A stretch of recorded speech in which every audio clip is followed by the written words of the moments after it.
So, hey, my name is Seth, and this weekend we just saw NA's best players play for a chance to compete at Worlds. What were they playing, and what were they doing differently? I watched a lot of the games independently, and then watched the overall live stream as it happened. I watched a lot of what they were doing, and was taking notes. So, what were the best NA players doing different, and what can we learn from watching them play? Let's go ahead and jump into it. I think the big thing that I learned is that one-tricking is not dead. We watched a player called Aegon play pretty much the same comp all 4 days of Worlds, right? Each day being 6 rounds. He played the comp pretty much 24 out of 24 times. I believe he may have been off of it 1 or 2 times, but being able to play a comp that well, that consistently, hasn't been something we've been able to see since like early set 3.53, where Mech Infiltrator was like a comp where everyone was one-tricking it, and you'd get people in lobbies typing like, oh, me mech, I'm gonna only play mech, and if you also play it, we're going 8th together. But we're seeing that that wasn't really great for Riot, so they've been trying to kick that, and for most of set 4, I think a lot of people weren't playing one-tricks anymore, and this was the first time that someone one-tricking a comp kind of really reared their head up. I feel like you had a little bit of Zed, but Zed one-tricks died out pretty quickly. With that being said, I kind of want to talk about what the pros and cons of being a one-trick is. I made this little graph right here to kind of illustrate a point, right? And when you're playing as a flex player, your floor is really high, right? We have a lot of games where we're going to play whatever we hit, and we're going to play the best. That means we're often playing stronger than at least being stubborn, right? We're cutting out all of these bad areas, because at the very least, if this is like option 1, 2, 3, 4, and then 5, like if you're given 5 options, one of them has to be better than the rest of them, right? And so at the very least, you're always going to be able to play like a decent game as a flex player. You may still go 8th, but you're going to be able to still fight and have a little bit of game. Along with that, your highs aren't as high, right? You may not know every comp that you're playing and how to maximize it perfectly. Because if you're playing like 10 or 12 comps and you never really focus in to learn one comp, you're going to have trouble really dialing in on what it means to play that comp and how to like play it to like an optimal level, right? But in return for that, a lot more of your games are going to end up in like this top half where you're getting like 3rd, 2nd, or even 1st place, right? So that's flex players. We all know that. How is one-tricking back? One-tricking is just playing the same comp 20 out of 20 times. And we saw with Aegon playing Spirit Sharpshooters almost every game that the key to being a good one-trick player is understanding how to take the games where you're unlucky and making them not as bad, right? And so normally a one-trick game would look like this, where your lows are really low right here compared to like a flex player, but your highs are also way higher because you know how to maximize the best of that comp. You understand that comp better than anyone else. But when you get unlucky, you really get unlucky. Now, Aegon showed us that if you really understand how to play that comp, you can really squeeze that win rate to be equal to a flex player's. And when you have that, you basically get to completely eliminate this like back portion, right? And when you're cutting out all of this from your games, one-tricking looks way better. When you're able to like play like more high roll games and have a lot more of your games be that 3rd, 2nd, 1st place, of course you'd one-trick. So I think it leaves a little something to be learned that in the current state of TFT, a lot can be gained from understanding how to maximize your high rolls and minimizing your low rolls. And that's what Aegon showed us, is when he focused in on one comp, he was able to maximize on those high rolls and those low roll moments and make the best out of them, better than a flex player could. The next thing is that we got to play more aggressively. I think you hear this a lot where you're like, okay, play your best board, always try to win. But what does playing your best board and always trying to win really mean?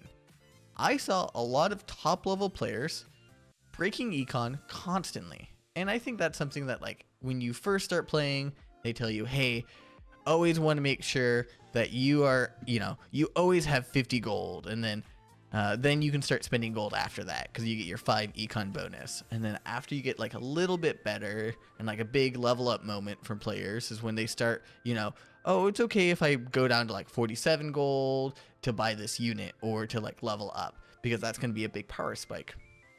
But then the next like level to that is pros who are like leveling to 7 and then rolling to 10 gold to like hit a power spike, right? And I think a good way to explain this is like almost like a bell curve with, let me go ahead and show this.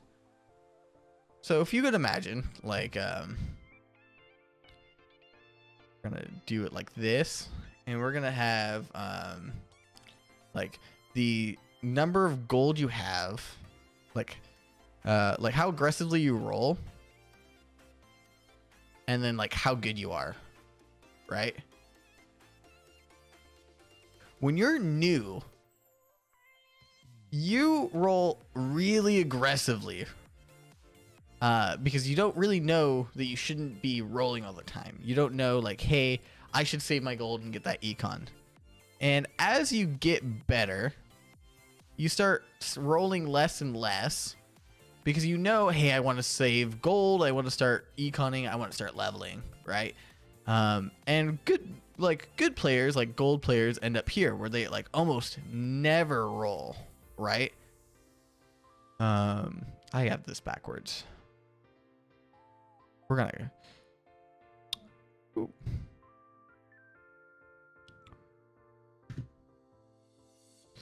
This is how much you roll, and this is how good you are,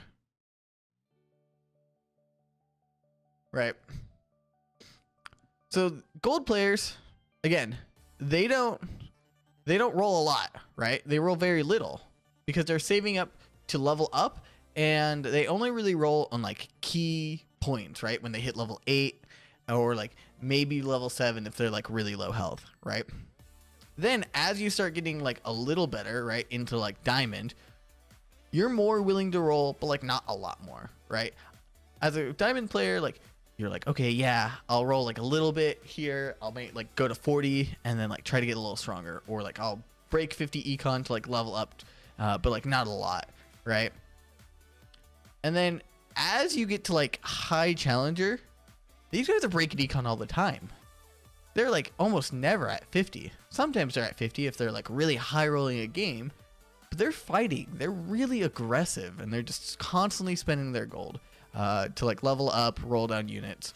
And the reason for that is that they have an intentionality. They're trying to power spike, and they're often like selling their team afterwards and recuperating a lot of that gold. But they're making these decisions to like, hey, I'm weak right now. I'm going to go ahead and roll so I can win these next few rounds. Right. Another note of that is like lose streaking.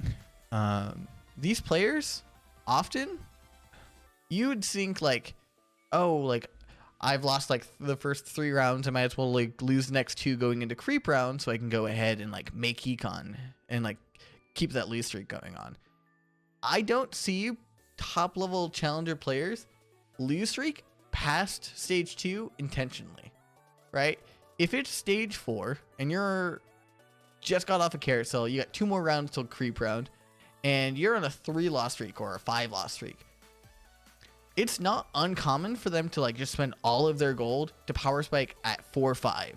When you'd think, oh, okay, I would go ahead and just like greed it out and, take these next 2 losses, try to make it close, and then like use that gold on creep round. The bar is being pushed further and further back to happen earlier and earlier in the game, and they're just not lose streaking. If they can win a round, they're gonna try to win that round, and that sounds dumb until like you realize that people get complacent in like trying to lose streak and keep gold, and then they're way too low to like actually play the game. The third thing is playing flex isn't as flex as you think it would be. Now, what does that mean? That means when you think of a flex player like Socks or Kermux, you think like, okay, they're like leaving themselves open at stage 4, they're doing their level 8 roll down, and like they're between like 3 or 4 comps they could be playing, and they're gonna make their items are as flexible as possible. And watching Socks play, that's not how he plays. Sometimes he plays like that, but most of the time, like, he's pretty locked in to a comp, what he's gonna play at 3-1. Like, even maybe like 2-1, where he's like, okay, this is probably the comp I'm gonna play in stage 5. Which is really counterintuitive to what I thought a flex player was. He'll end up like slamming an IE and be on stage 2-1 and be like, okay, I'm almost guaranteed to play Tryndamere this game. And so kind of reshaping how I think a flex player to be is instead of like making decisions that leave you as wide open, it's identifying what early you're best positioned for and trying to maximize that.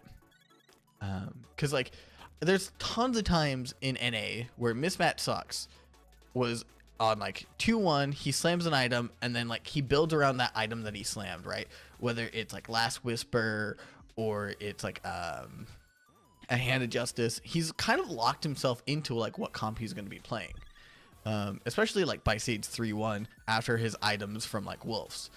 And I think that that's a really different way to be thinking about it, because I always think about it as like, okay, if I'm a flex player, I'm just gonna like stay open. And it's like, okay, maybe I should be dialing in on what comp I want to be playing earlier than stage 4, earlier than stage 5. Maybe I should like be picking items on stage 2-1 and 3-1 that progress me towards one comp and then play towards that comp. The final thing is kind of touched on this, the first part, is that there's a huge difference between knowing a comp deeply and then high rolling it, right? So you think of like a flex player and they only play whatever comp they're like high rolling into, right? You know, they're like, okay, you know, I got these items for this comp, and like I'm gonna play with like these units, and they kind of they're gonna go with the ebbs and flows, and they're gonna play with what they hit, right? Now, players like Aegon and Ramblin really showed that like even if you're getting unlucky, if you know how to play that comp from behind and how to cut out those 8th places and play more strategically towards having that like middle power spike, that's way more important than just like getting lucky. There's lots of games where like Aegon only forced Spirit Sharpshooter and he would miss on the Diana and the Tristana. That's a super low roll, right? He should be able to hit one of them. They're both 1-cost units. And if you miss on both, what do? He knows how to play those games. A lot of people aren't put in those spots, so they only play like Tristana when they like start that high roll, and then when that high roll doesn't continue, they don't know how to play it, right? So in games where like you get 5 Tristanas right off the bat, and then it's stage 4-1, and you hadn't seen another Tristana since, like a lot of players don't know how to play those games. But Aegon and Ramblin having such a deep knowledge of how to play those comps, like played super well the whole tournament around a lot of high level challenger players because they knew how to play those games. And so I think really narrowing your focus down can help a lot, where instead of trying to be a flex player all the time, trying to be an expert on like 3 to 4 comps or even one comp and one tricking it can go a long way in TFT. And I don't think a lot of people talk about that or explore that. With that being said, thanks for watching. These are my links. I stream these live on Twitch. If you have any questions and want to ask those, I'll stick around for a little bit and answer some questions. Anyway, follow me on my other social medias. Thank you, and you have a great day.